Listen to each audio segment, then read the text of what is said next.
Père, merci, merci encore pour ta grande fidélité, comme le dit certainement Psaume 100 au verset 5. Les bontés de l'Éternel durent à jamais et sa fidélité de génération en génération. Merci Père d'être que tu es bon. Merci d'être que tu es fidèle. C'est pourquoi tu préfères donner des choses à tes enfants.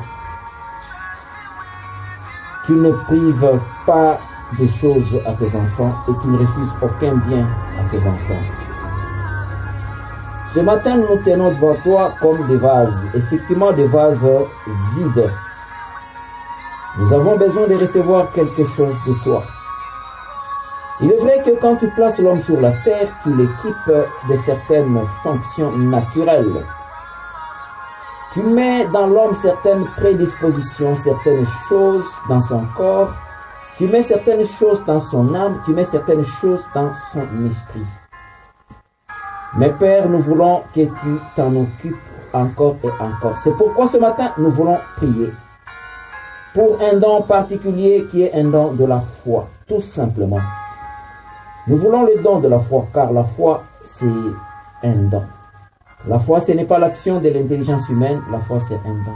Nous voulons que tu affectes notre foi encore. Comme le dit Hébreux 11:6, sans la foi, il est impossible d'être agréable. Affecte notre foi, s'il te plaît, ô Éternel. Comme tu l'as fait avec le jeune David, tout petit qu'il était, je me pose la question, qui lui avait parlé de la foi? Qui lui avait donné l'enseignement sur la foi? Qui lui avait dit de ne pas craindre quoi que ce soit, même quand il est seul dans la forêt? Qui lui a donné l'enseignement selon lequel il fallait s'attaquer au lion, il fallait s'attaquer à l'ours? Qui lui avait donné ces choses? Je comprends tout simplement que c'est un don que tu lui avais fait, un don de foi. Petit qu'il était, il ne redoutait devant rien du tout. Même le danger le plus effrayant ne l'intimidait pas du tout. C'est pourquoi il pouvait dire en 1 Samuel 17 au verset 37 que l'Éternel qui m'a délivré de la griffe du lion et de la patte de l'ours me délivrera aussi de la main de ce Philistin. Ô Père, nous voulons que le don de la foi soit notre apanage. Nous voulons que ce soit quelque chose qui nous accompagne. Oui, il est impossible évidemment d'avoir la foi si nous n'avons pas de révélation. C'est pourquoi, comme le dit Ephésiens 1 au verset 17, que tu nous accordes, ô Éternel, un esprit de sagesse et un esprit de révélation. Car si nous avons de la révélation, nous allons manifester de la foi. Car qui manifeste la foi, manifeste ta pensée et finalement va manifester ta détermination. Permets que nous puissions agir toujours dans la foi, car il est dit en Romains 14 au verset 23, quiconque agit sans la foi, il pêche. Il pêche devant toi.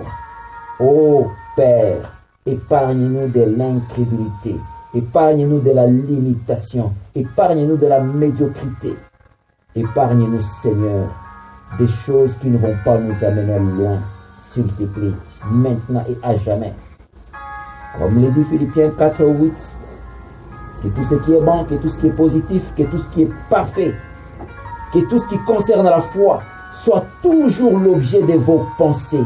Ô Père, permets que nous ne puissions jamais exposer nos faiblesses, même quand les choses ne vont pas bien.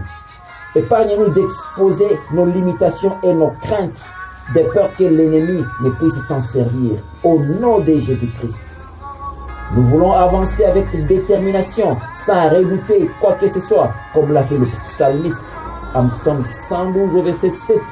Il dit, il ne craint point les mauvaises nouvelles. Son cœur est ferme, confiant en l'Éternel. Son cœur est affermi, il n'a point de crainte, jusqu'à ce qu'il mette son plaisir à regarder l'adversité.